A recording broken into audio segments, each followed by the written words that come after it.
नमस्कार साथियों, एक बार फिर से स्वागत है आपका अपने यूट्यूब चैनल आकांक्षा डिज़ायर में। इस बेहद ही खास सेशन में हम बात करते हैं करंट अफ़ेयर्स की और ऐसे करंट अफ़ेयर्स की बात करते हैं, जो उस दिन क्या है आपकी चर्चा में बने हुए हैं और आपके एग्ज़ाम पॉइंट ऑफ व्यू से इम्पोर्टेंट है। तो आइए शुरू करते हैं आज के प्रमुख करंट अफ़ेयर्स को और आज के करंट अफ़ेयर को शुरू करने से पहले यदि आप चैनल पे नए हैं, तो चैनल को क्या करिएगा सब्सक्राइब करिए, शेयर कीजिए, लाइक करिए और अब सबसे इम्पोर्टेंट क्या है, बेल आइकन ज़रूर प्रेस कर लीजिएगा, जिससे कि मेरे द्वारा अपलोड किए गए वीडियो की नोटिफ़िकेशन आप तक पहुँच पाएँ और आप सबसे पहले मेरी वीडियो को देख पाएँ। क्योंकि जितने भी नो आज ये क्वेश्चन कवर किए जाते हैं, ये आपके उसी दिन के इम्पोर्टेंट क्वेश्चन होते हैं, जो आपके किसी भी एग्ज़ाम के जो करंट अफ़ेयर होती है, उसको कवर करने का इसमें क्या होता है, सारे सिलेबस को कोशिश की जाती है, उसको आप कवर कर लिया जाए। तो आइए शुरू करते हैं आज के करंट अफ़ेयर को और सबसे पहले देखते हैं आज के करंट अफ़ेयर का पहला प्रश्न क्या है। तो पहला प्रश्न आज का ये बनना है कि देश के बाहर से चंदा प्राप्त करने के लिए किसी भी संस्था, चाहे वो एनजीओ हो या फिर कोई व्यक्ति हो, एक जो भी हो, तो किसी भी संस्था को किस मंत्रालय से अनुमति लेनी पड़ती है? तो आपसे प्रश्न ये बनना है, अगर आप चाहते हैं कि आपने कोई एनजीओ खोल रखी है, ठीक है? और आप चाहते हैं कि आपको चंदा मिल जाए। आप चंदा लेने की आदत है नहीं, आप विदेश में किसी ने रुपया भेज दिया या कोई भी इंसान है जो आपके यहाँ पे कवर कर रहा है और आपसे रुपया लेना चाहता है, तो आपको किससे लेना पड़ेगा इसको परमिशन? तो आपको इसका जो आंसर है, आपको गृह मंत्रालय से क्या करना होगा, उसकी आपको परमिशन लेनी पड़ेगी। आपको कौन परमिशन देगा? गृह मंत्रालय, ठीक है? क्योंकि देश के बाहर का चंदा प्राप्त करना है, तो आपको किन संस्था से परमिशन लेनी पड़ेगी? गृह मंत्रालय से आपको परमिशन लेनी पड़ेगी और गृह मंत्रालय के अंतर्गत एक अधिनियम बनाया गया है, फॉरेन कंट्रीब्यूशन रेगुलेशन एक्ट 2010 और फिर अब इसको संशोधित 2020 में किया गया है। तो विदेशी अंशदान जो आपका विनियमित अधिनियम है अर्थात फॉरेन कंट्रीब्यूशन रेगुलेशन एक्ट है, इसके तहत क्या करना होगा? आपको परमिशन लेनी होगी। आपको बता दें ये इम्पोर्टेंट क्यों है? क्योंकि अभी जो वर्ष 2021 समाप्त हुआ है, इसमें क्या हुआ है? 6000 से अधिक एनजीओ हैं, उनकी क्या हुआ है रिन्यूअल को गृह मंत्रालय ने कितनी आपत्तियों की वजह से क्या किया है? आगे नहीं बढ़ाया है। तो ये 6000 रिन्यूअल आगे बढ़ नहीं पाए हैं। आपको बताते हैं इन 6000 जो नई नाम आए हैं, उनमें प्रमुख नाम जो है तिरुपति के जो आपको पता होगा जो तिरुपति का मंदिर है कौन-सा? तिरुमाला तिरुपति तिरुमाला तिरुपति जो देवस्थानम जो मंदिर काफ़ी फ़ेमस मंदिर है, इसको क्या हुआ? इसको भी परमिशन नहीं मिली है, ये भी सही से उसमें नहीं आए हैं और सबसे इम्पोर्टेंट क्या है? जो किसको परमिशन नहीं मिली है, वो आपको विवेकानंद जी द्वारा शुरू किया जो मिशन था, रामकृष्ण मिशन, इसकी संस्था में कुछ गड़बड़ी देखी गई है और अब उसको उन्होंने क्लीयरेंस नहीं दे पाए हैं। तो रामकृष्ण मिशन को भी परमिशन नहीं मिली है और तीसरा इसमें इम्पोर्टेंट है, श्रेणी के जो साईं बाबा ट्रस्ट है, तो श्रेणी का जो साईं बाबा ट्रस्ट है, इसको भी इसमें परमिशन नहीं दी गई है क्योंकि कहीं न कहीं इनकी जो निधियाँ हैं, वो सही से उसमें आ नहीं पाई हैं। तो आपको बता दें, तो ये गृह मंत्रालय ने इनको परमिशन नहीं दी है, इसलिए क्या ये चर्चा का विषय बने हुए हैं। साथ ही साथ आपको ध्यान रखना होगा कि विदेश में चाहे भारतीय रह रहा हो, अगर वो विदेश में रह रहा है या वहाँ पर कोई भी ऐसी कंपनी है जिसका फंडिंग बाहर से होगी, उसको विदेशी अंशदान जोड़ा जाता है और देश की आंतरिक सुरक्षा के लिए यानी इंटरनल सिक्योरिटी जो है, आंतरिक सुरक्षा को ध्यान में रखते हुए, इसके अलावा अगर देश में शांति बनी रहे, हमारी संप्रभुता बनी रहे और कोई बाहरी ताकत क्या करे, हमारे अंदर ऐसे आकर क्या करे कि हमारे यहाँ पे अशांति ना फैलाए, उसको दूर करने के लिए ये परमिशन देना ज़रूरी होता है। इसलिए क्योंकि ये परमिशन नहीं मिली है, इसलिए चर्चा का विषय बने हुए हैं, ठीक है? आज का अगला प्रश्न देखते हैं। अगला प्रश्न ये कह रहा है कि सामूहिक सुरक्षा संधि संगठन के सदस्य देश कौन से हैं? तो सामूहिक सुरक्षा संधि संगठन, जिसको इंग्लिश में कंबाइंड सिक्योरिटी ट्रीटी ऑर्गेनाइजेशन बोलते हैं, तो इसके देखा जाए इसके मेंबर कौन हैं? तो आपको बता दें इसके मेंबर जो बनाए गए हैं, वो हमारे पड़ोसी मुल्कों से हैं, सेंट्रल एशिया कुछ देश हैं। सबसे पहला इसमें देश है आर्मेनिया, ठीक है? तो इस सदस्य देशों में पहला कौन-सा है? आर्मेनिया है, दूसरा है बेलारूस, ठीक है? आर्मेनिया, बेलारूस, अगर तीसरे सदस्य देश की बात की जाए तो उसके बाद है कजाकिस्तान। आर्मेनिया, बेलारूस, कजाकिस्तान, चौथे पे बात आएगी तो किर्गिस्तान है। Armenia, Belarus, Kazakhstan, Kyrgyzstan. फिर इसमें कौन-सा है? रूस है, रूस संघ जिसको बोलते हैं या वो इसमें शामिल है और इसके अलावा इसमें तजाकिस्तान। इस हिसाब से इसमें टोटल कितनी कंट्री हो गई हैं? 6 कंट्री हैं, कौन-कौन सी? आर्मेनिया, बेलारूस, कजाकिस्तान, किर्गिस्तान, रूस और तजाकिस्तान। ये इसमें देश हो गए हैं। तो इसमें अब इसमें इस आप सोचिए कि सर ये क्वेश्चन क्यों आ गया है? तो हमारे साथ तो कोई लिंक है नहीं। तो लिंक इसको ऐसे आप बना सकते हैं, सबसे पहले बता दें इसका जो सेंटर है वो कहाँ है? रूस के अंदर है और रूस के अंदर रूस की राजधानी कौन-सी है? मॉस्को, ठीक है? तो मॉस्को में क्या किया गया है? इसका कार्यालय बनाया गया है।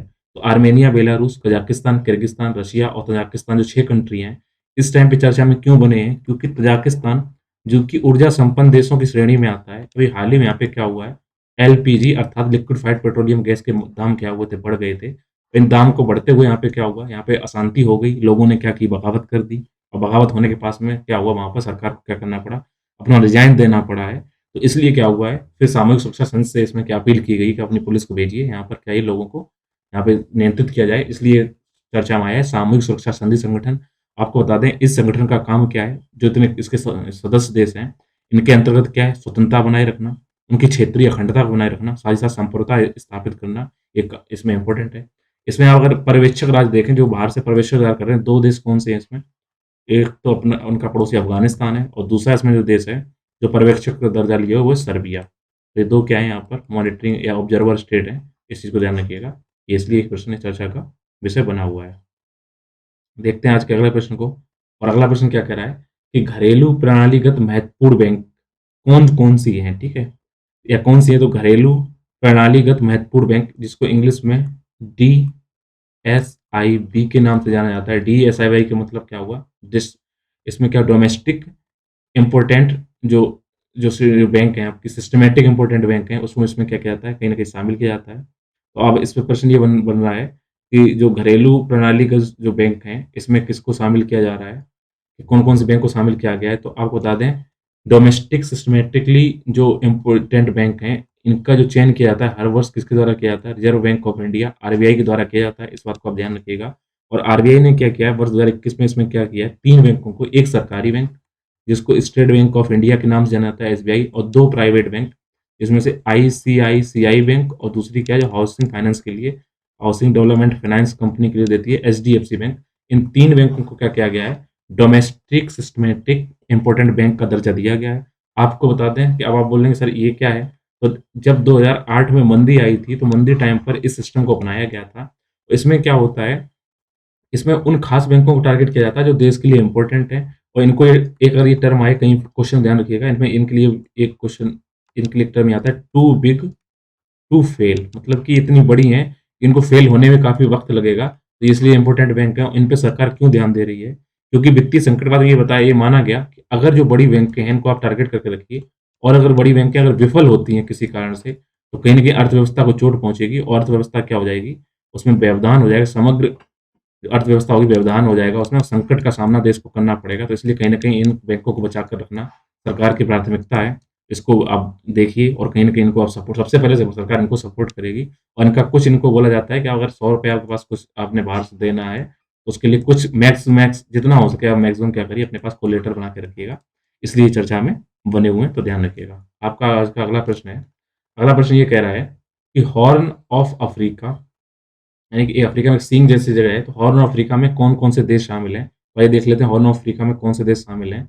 और हॉर्न ऑफ अगर अफ्रीका का मैप देखेंगे, तो अफ्रीका के अंदर जो आपको मैप दिखाई पड़ रहा है, इसके अंदर आप देखिएगा, इसमें कौन-कौन से देश शामिल हैं? इरिट्रिया, जिबूती, इथियोपिया और सोमालिया, ठीक है? 4 नाम दिखाई पड़ गए आपको। इरिट्रिया, जिबूती, सोमालिया और इथियोपिया, ये 4 कंट्री इसमें शामिल हैं। इस किसके पास, गल्फ ऑफ अदन के पास है, लाल सागर ऊपर साइड में है, यमन इसके सामने अरबियन कंट्री है। तो ये 4 देश में क्या है, शामिल हैं। यहाँ पर इस टाइम चर्चा में क्यों बने हैं, तो इस मैप पे ध्यान रखिएगा, हॉर्न ऑफ अफ्रीका में कौन-कौन से देश शामिल हैं, जिबूती, इरिट्रिया, इथियोपिया और सोमालिया। और इस टाइम चर्चा में क्यों है, क्योंकि चीन ने इस बात की घोषणा की है, चीन के द्वारा घोषणा की गई है, वो अपना यहाँ पे क्या करेगा, हॉर्न ऑफ अफ्रीका में अपना एक राजदूत नियुक्त करेगा, क्योंकि अब चाइना यहाँ पर अपने पैर पसारेगा, तो कहीं न कहीं हमारे देश को बैलेंस करने की ज़रूरत पड़ेगी। इसलिए चर्चा में बनी हुई ये क्वेश्चन बना हुआ है। देखते हैं आज का अगला प्रश्न और अंतिम प्रश्न क्या कह रहा है। सी ड्रैगन युद्धाभ्यास में कौन-कौन से देश शामिल हैं? ठीक है, शामिल देश कौन से हैं? तो सी ड्रैगन मतलब क्या है, यहाँ पे समुद्र से, एसईए, तो ठीक है, तो सी ड्रैगन युद्धाभ्यास यानी कि सी ड्रैगन एक्सरसाइज है। इसमें कौन से देश शामिल हैं? तो आपको बता दें, इसके अंतर्गत यूएसए यानी संयुक्त राज्य अमेरिका, जापान, ठीक है? उसके अलावा इसमें ऑस्ट्रेलिया, कनाडा और साउथ कोरिया, ये कंट्री तो शामिल हैं ही, यानी 1, 2, 3, 4, 5 संयुक्त राज्य America, Japan, Australia, Canada, south Korea, और अब इसमें क्या कर रहा है, भारत में शामिल हो रहा है, तो इसलिए इम्पोर्टेंट बन जाता है। तो इसमें 6 कंट्री कौन-कौन सी होगी? संयुक्त राज्य America, Japan, Australia, Canada, south Korea और भारत। इसके अलावा आपको बता दें, ये चर्च इस इम्पोर्टेंस का अगर देखें टारगेट क्या होता है, तो ये क्या करते हैं, हिंद महासागर और प्रशांत महासागर अर्थात इंडो पैसिफिक, इंडो पैसिफिक जो क्षेत्र है, इसके अंतर्गत ये क्या करते हैं, ये सुरक्षा की बात करते हैं, कौन-कौन सी? पारंपरिक और गैर पारंपरिक, ठीक है? जो सुरक्षा हो सकती है, उनको तैयार करने के लिए इसमें क्या करते हैं ये, पारंपरिक और गैर पारंपरिक सुरक्षा की इसमें बात करते हैं। ये देश ये इसमें सी ड्रैगन युद्धाभ्यास होता है, ये समुद्र के अंदर किया जाता है और बेसिकली क्या किया जाता है, ये पनडुब्बी रोधी युद्धाभ्यास, यानी कि अगर नीचे से कोई अटैक करता है आपको पनडुब्बी की हेल्प से, तो उसको कैसे रोका जाए, कैसे टारगेट किया जाए। तो ये क्या करते हैं, पनडुब्बी रोधी युद्ध रणनीति पे ये क्या करते हैं, वर्क करते हैं, इस पे आप बताते हैं, ठीक है? तो आप ध्यान रखिएगा, सी ड्रैगन में 6 देश हैं, USA, Japan, Australia, Canada, south Korea, Bharat हो गया है। इसके अलावा इसमें क्या है, इंडो पैसिफिक क्षेत्र में अर्थात हिंद महासागर और प्रशांत महासागर क्षेत्र के अंदर क्या कोशिश करते हैं, ये लोग क्या हो सके यहाँ पर पारंपरिक और गैर पारंपरिक तरीके से क्या किया जा सके, सुरक्षा को यहाँ पे प्रदान किया जा सके। तो इसका ये ध्यान रखते हैं, तो इसमें क्या है, पनडुब्बी रोधी युद्ध रणनीति अपनाई जाती है। इसी साथ जितने इंपॉर्टेंट आज के क्वेश्चन हो सकते थे कंप्लीट होते हैं। उम्मीद है आपको ये सेशन अच्छा लगा होगा। मिलेंगे नए सेशन में नए टॉपिक के साथ, तब तक आप जुड़े रहिए मेरे यूट्यूब चैनल आकांक्षा डियार के साथ, इसको सब्सक्राइब कर लीजिएगा। Thank you.